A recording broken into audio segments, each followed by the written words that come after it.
सोहेल अशरफ जी, आपके तो अपने विधायक है, सबसे शक्तिशाली विधायक है, हालात आप देख रहे हैं, क्या कहेंगे? हाँ पड़ोसी तेरी मदद को मेरा आना है मुश्किल, इसमें सबका हाल है यकसां। ये बारिश तूफ़ानी है और मैं अपने छोटे बच्चों को गोद में लेकर बैठा हूँ। मेरे मकान के सहन में आपकी घुटनों घुटनों पानी है। आपने ये मुद्दा सही उठाया, ठीक है। मैं अल्पसंख्यक प्रकोष्ठ का अध्यक्ष हूँ विधानसभा का, और उसके नाते मेरी ड्यूटी ये नहीं है कि मैं सिर्फ पार्टी की बात यहाँ करूँ। अल्पसंख्यक का एरिया है ये, यहाँ हमारी मस्जिद है, अल्पसंख्यक समुदाय सबसे ज़्यादा यहाँ रहता है। और हम जब यही बात उठाने की कोशिश कार्यालय पर करते हैं, यही बात उठाने की कोशिश विधानसभा अपने विधायक के सामने करने की कोशिश करते हैं, तो वहाँ माइक भी हमारे हाथ से ले लिया जाता है और हमें यही बात उठाने नहीं दी जाती है। मैं आपके माध्यम से बताना चाहता हूँ कि मेरी कोई लड़ाई ज़ाती तौर पर पार्टी से नहीं है, लेकिन जब मैं अल्पसंख्यक समुदाय प्रकोष्ठ का अध्यक्ष बनाया गया हूँ, तो ये जो मेरे अल्पसंख्यक के लोग हैं जिन्होंने हमारे कहने से कल आपको वोट दिया था, आज इनके दुख दर्द में अगर मैं शरीक नहीं हूँगा तो कब हूँगा? लेकिन और इनका दर्द जो है वो आप कैसे सुनेंगे और कैसे इसको दूर करेंगे? लेकिन यहीं की जनता बोल रही है कि जो लोग पार्टी में जुड़े हुए हैं, असली वजह वो है इस दिक्कती से। तो क्या आप मानते हैं कि आप लोगों की वजह से या तो आप बता नहीं पा रहे हैं या आपकी बात वो सुनना ही नहीं चाहते हैं? आखिर कारण क्या है? देखिए, जनता का आक्रोश और उसका गुस्सा बिल्कुल जायज़ है। ये जो स्थिति है, ये जो हालात हैं, इसमें जनता जो ना कह दे, जो ना कर दे, वो कम है। ये आज इस जगह पर जहाँ मैं खड़ा हूँ, आम आदमी पार्टी का एक कार्यकर्ता होने की हैसियत से, यहाँ पर मैं कहता हूँ तमाम वो कार्यकर्ता जो टिकट की लाइन में लगे हुए हैं और तमाम वो कार्यकर्ता जो आम आदमी पार्टी का झंडा उठाए फिर रहे हैं, क्योंकि अजान हो गई है, मैं बात ख़त्म करना चाहता हूँ मुख्तसर करके। उन सबकी जिम्मेदारी है कि वो यहाँ आएँ और इस पानी में चलकर दिखाएँ और हालात देखें क्या हैं क्या नहीं है। देखिए, मैं तो अपनी आवाम के साथ हूँ, पार्टी बाद में, कोई पद बाद में, और अगर मैं पद पर हूँ तो पहले मैं इनके साथ दुख दर्द में शरीक हूँ और मैं ये मुद्दा उठाता रहूँगा। निहाल खान जी, जो कि एक बड़ी जिम्मेदारी आप माइनॉरिटी की संभाल रखे हैं दिल्ली सरकार के अंदर, आम आदमी पार्टी के अंदर, और जिस क्षेत्र में आप रह रहे हैं यहाँ से लगातार आवाज़ें उठ रही है कि माइनॉरिटी के साथ काफ़ी अपमानजनक स्थिति की जा रही है और विधायक उनको समय नहीं दे रहे या उनकी समस्या का समाधान नहीं हो रहा। आप क्या कहेंगे? जी, सबसे पहले मैं आपको बता दूँ, हमें दिलीप पांडे जी ने ही दिल्ली प्रदेश का सचिव बनाया माइनॉरिटी डिवीज़न का।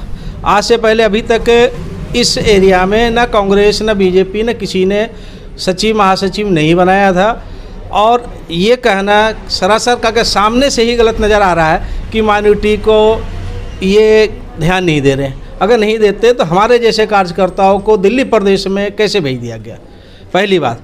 दूसरी बात, हम आपको कई करके बता सकते हैं, हमारे वार्ड के जितने उसमें कई लोगों को जो है उन्होंने प्रतिनिधि बना रखा है। जैसे बिजली विभाग का प्रतिनिधि रफ़ीउर रहमान साहब को बना रखा है, जल बोर्ड का प्रतिनिधि अफजाल खान साहब को बना रखा है। इससे पहले शमसुद्दीन प्रधान जी को विधायक प्रतिनिधि बनाया था, जो कि तिमारपुर में आज तक किसी ने नहीं बनाया। ये मैं दावे के साथ कह सकता हूँ, इतने सालों से इतनी सरकार आए, इतनी पार्टियाँ आई, इतने विधायक आए, लेकिन किसी ने आज तक दलित को और मुसलमानों को प्रमोट नहीं किया है जितना हमारे विधायक जी कर रहे हैं। अब वो सोचने वाली बात है, देखने वाली बात है कि लोग उसका उल्टा ले जा रहे हैं, मतलब ये समझ में नहीं आ रहा है।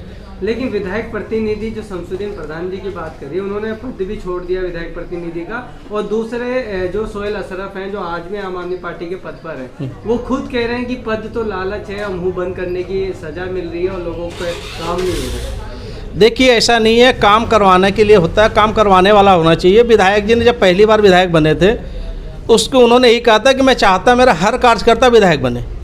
आज हमारी आवाज़ पे क्या वजह है कि हमारी आवाज़ पे, सोहेल अशरफ की आवाज़ पे, रफ़ीउर रहमान की आवाज़ पे, सुरेंद्र की आवाज़ पे, शमसुद्दीन प्रधान की आवाज़ पे बहुत सारे काम हुए। इस काम को वो कोई नकार नहीं सकता है। मैं आपके सामने चाहे तो मैं साइड पे चल के दिखा सकता हूँ कि इनके कहने पे ये काम हुआ है, लेकिन काम इतने हैं कि करते करते भी बहुत टाइम लगेगा। ये क्षेत्र हमारा अनविकसित क्षेत्र है, इसके अंदर कई समस्याएं हैं। जैसे आप ये संगम बिहार के अंदर एमसीडी काम नहीं कर सकती है, फ्लड डिपार्टमेंट काम कर सकता है। यहाँ 2 एजेंसियां हैं, जल बोर्ड अलग है, फ्लड अलग है।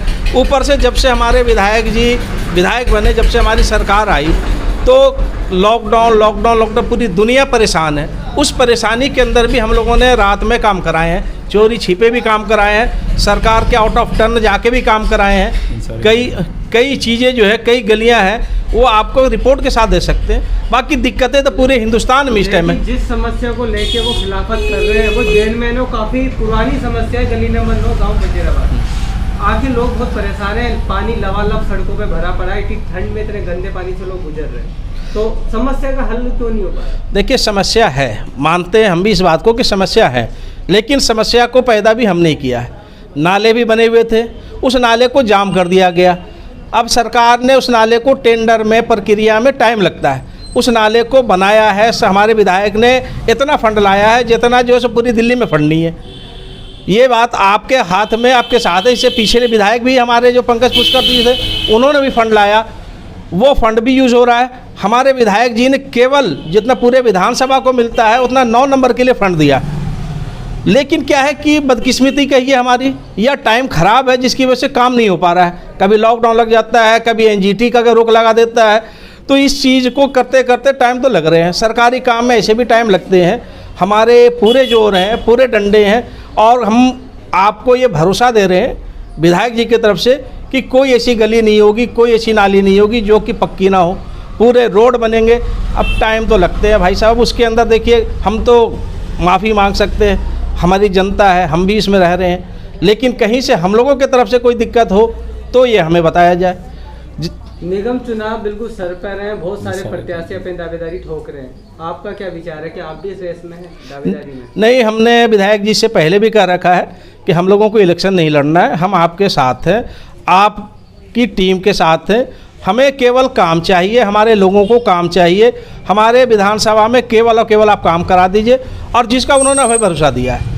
तो हम लोग इलेक्शन लड़ने के मूड में नहीं है, क्योंकि इलेक्शन न लड़ते हुए भी हम लोगों को ऊपर विधायक जी ने काउंसिलर इतना पावर दे रखा है कि हम विधायक ही बने हुए हैं। तो काउंसिलर क्यों बने? जब मैं विधायक हूँ तो काउंसिलर की कोई जरूरत नहीं है।